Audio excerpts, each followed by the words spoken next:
fantastic. To meet a kindred spirit on this God's forsaken crag. But you're still human, I presume. Must be nice. Really? Must be nice. I can see why they call this the Dreg Heap at the world's end. Mangled remnants from every age and every land. It actually sort of lends credence to the old rumors that the ringed city rests below it all.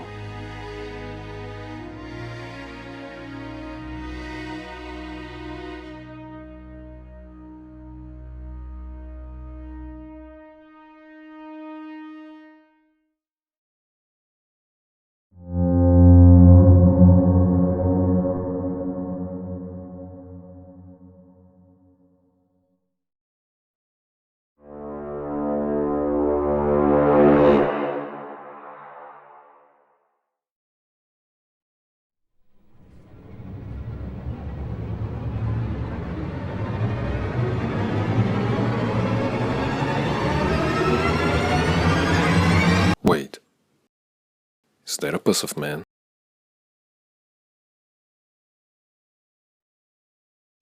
Hi, I'm Bob the Hollow, here to talk about the Ringed City, its lore and the implications born from the pieces of information that have come to light.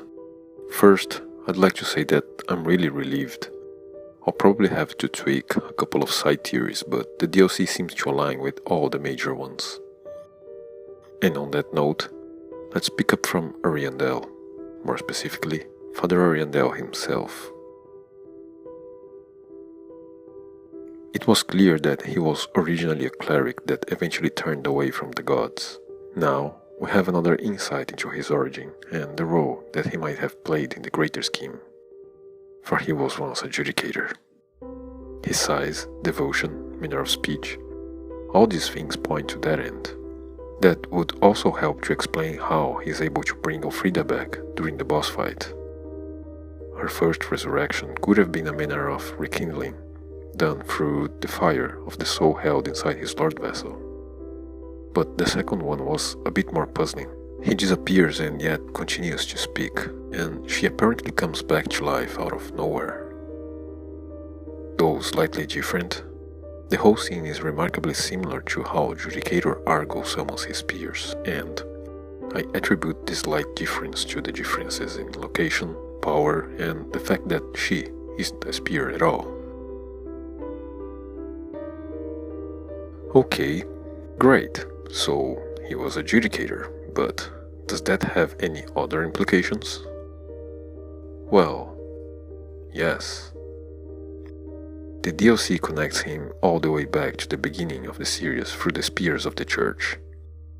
This covenant is reminiscent of the Blades of the Dark Moon, as both summon the faithful to enforce the will of the gods. The hooded figures on the doors of Filianor's church can be seen in Nirafil, overlooking the passage into Anor Londo, and the Dark Moon Knights themselves represented with golden ritual spears, much like the Knights of Princess Filianor. And I still think that these statues are of Gwyn. Since Filianor was the youngest, that means he was already around, and the presence of Half-Light among the spears could mean that Gwyn learned his illusion spells directly from Ulasil. I also think that the creation of the Ringed City must precede Anor Londo's. If it didn't, we'd see statues of Filianor or some other reference to her, but we don't. Hell, even the Nameless King still has remnants of his presence scattered throughout the kingdoms. The painting and church guardians would be another link between the Judicators and Anor Londo. Judicators Ariandel's presence extends until the times of the Kingdom of Lothric. As I have pointed out in the Fire for Ariandel video, he had placed statues of the High Priestess inside the Painted World. Its founders are most likely related to this secret room deep inside the Ringed City. Here, they look over the abyss while Frampt looks away from the dark. But the Judicator would have played a part into the development of Lothric's culture as well. I've drawn this connection from the beheading symbolism spread through the Lothric Knights and the headless figures carved on the Divine Spear monument. And I don't think there's anything to be explained regarding Meteor, but have you noticed that if you use the Chameleon spell on Meteor's arena, you can only turn into humanity sprites? I think this is as close as we get to the actual abyss, and the swamp above is where humanity is leaking through, coalescing into the crystals that continue its path up the hill. Also, Dark Eater Meteor is now probably the prime candidate for the role of Abyss Dragon, sworn enemy of the Millwood Knights. Well, I think we can now move on from the first DLC to the final DLC proper and talk about its NPCs.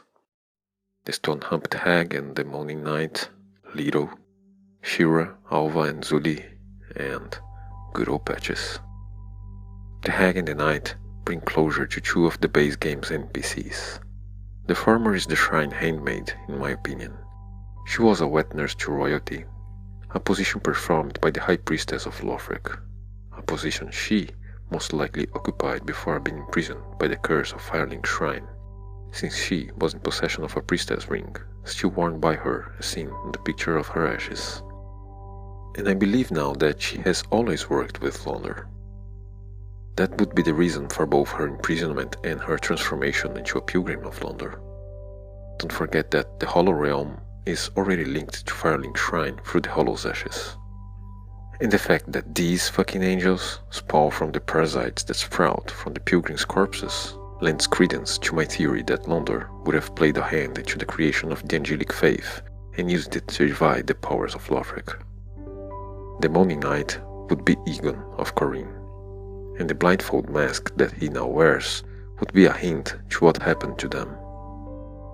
He had the duty of putting Irina down, should she ever fall into darkness, but in the end, he couldn't bring himself to do it, as we have already seen in the main game. The mask increases both dark damage dealt and taken, but he has no dark attacks, so he's only taking more dark damage, with no upsides at all.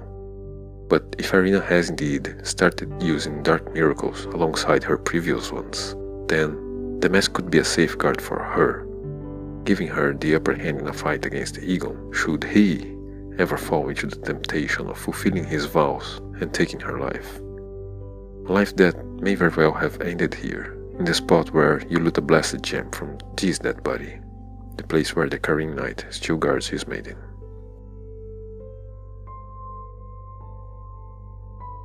Silver Knight Leto is a callback to Dark Souls 1, and he might be the confirmation of a very old theory.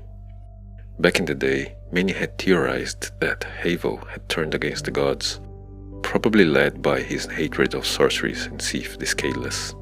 The idea sprang from the Occult Club found next to the chests where you could loot Havel's armor set and weapons, and the fact that occult weapons were used to hunt the gods. The Judicators summoned the Ruin Knights and Zuli, establishing a pattern of forced conscription of defeated foes. And just like them, Leto would have been defeated here. He was a great friend of Havel the Rock and followed on the same path that would smash him against the gods. Shira, Alva and Zuli are an extension of a brilliant tool that FromSoftware has used in Dark Souls 3. See, the base game is packed with references to the original one, the rings of the Knights of Gwyn, Carla, Yorshka, the Dragon Slayer armor. But they are all red herrings, hiding actual lore behind the guise of fanservice. They're trolling us, using our fond memories against ourselves. You could say that they're Dark Souls 3's pendant, I guess. I have explained all of these items during the course of my previous videos, though, admittedly, I'll have to revise my stance regarding the involvement between Carla and Alva and Yorshka's whole story. Yorshka will have to be discussed on another day, but we can talk about Zuli right now. My theory explaining Carla's role in the downfall of the Profaned Capital still stands, but now that Zuli has shown up, I must retract my statement that they were the same person.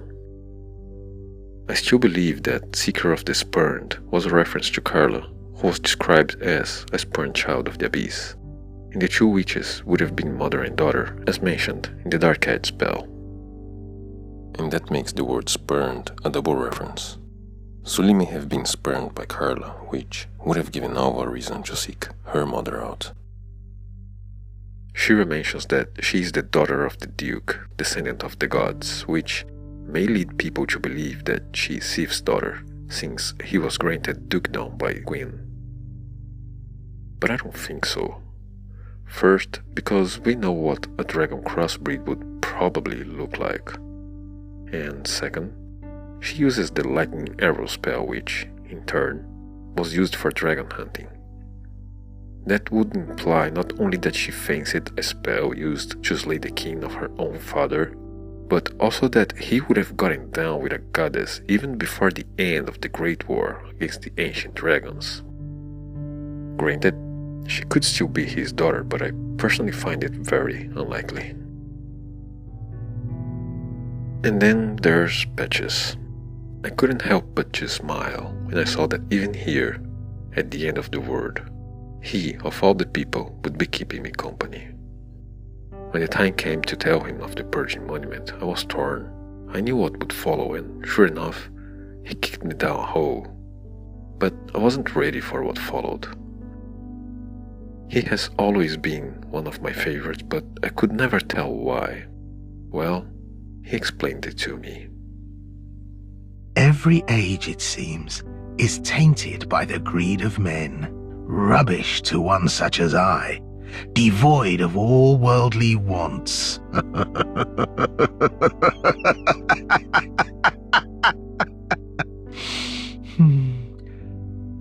And come to think of it, every time he got me, I was chasing after a treasure or another.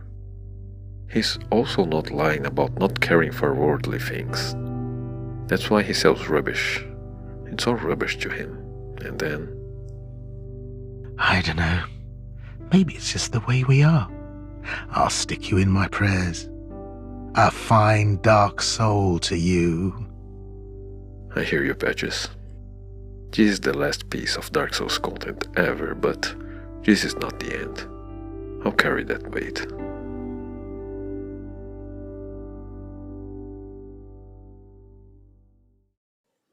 Well, I think that's all of the NPCs, so let's get to the lore and talk about the Pygmies.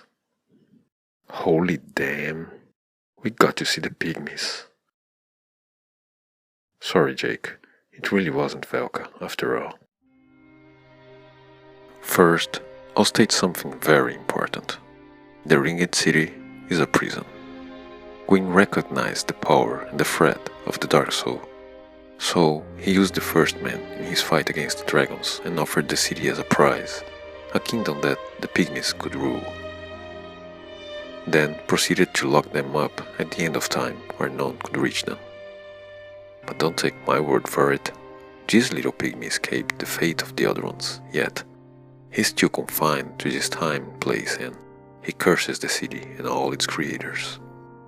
Worry not, I am a true friend to thee.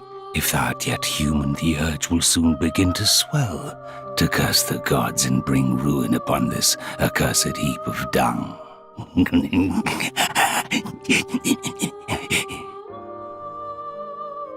But the abyss would spread and humanity would grow, so Gwyn placed a seal upon the First Man in order to control them. And thus, the dark sign of the undead was born. Now, I don't think he feared our actual strength. He was Gwyn, king of gods and conqueror of dragons. He could defeat any who stood against him. No, it wasn't strength that he feared, it was our perseverance, our very existence. He knew that the flame would fade and that the time of the gods would come to its end. And when that day came, we would still be here. So he turned our greatest power against ourselves. The dark sign precipitates hollowing. You can survive, sure, but you go hollow and insane. It always seemed peculiar to me that the gods would fear death, while humans would fear life. Gwyn's youngest daughter, Filianor, whose blindness could explain the faith that the way of white places on the words of the blind, was safely kept inside the Ringed City as both trap and snare for the Pygmies. Meanwhile, He looked for a way to eternally perpetuate the first flame, and also for a way to deal with Dark Soul. And here's where things get strange. He was guided, or rather misguided, by Frampt, as explained in my Primordial Flame video, and the Serpent's presence in the Ringed City further implicate their participation in Gwyn's decisions. These decisions would eventually lead him back to the kiln on the first flame, where he was supposed to have died rekindling the fire, but he didn't. When you get to him, he's alive and kicking. He's being guarded by Black Knights while he, himself, guards the first flame. Why would he bring Black Knights to this place, and why would he attack us, even when we were brought here by Frampt? Well, on that same video, I talk about my belief that Gwyn's wife was actually a being of the dark, and how the Nameless King would have discovered the truth about her, struck her down, and told his father about it, eventually resulting in his exilement. But maybe that's not the entire truth. Maybe Gwyn actually believed him. Maybe he was exiled for his own protection. Outside the grasp of the serpents, the Nameless King could find a way to fight them, while Gwyn, along with his knights, would safeguard the first flame so it couldn't be usurped. Cuff and Frampt, on the other hand, would send their champions to defeat the Lord of Cinder and continue the cycle of linking and fading.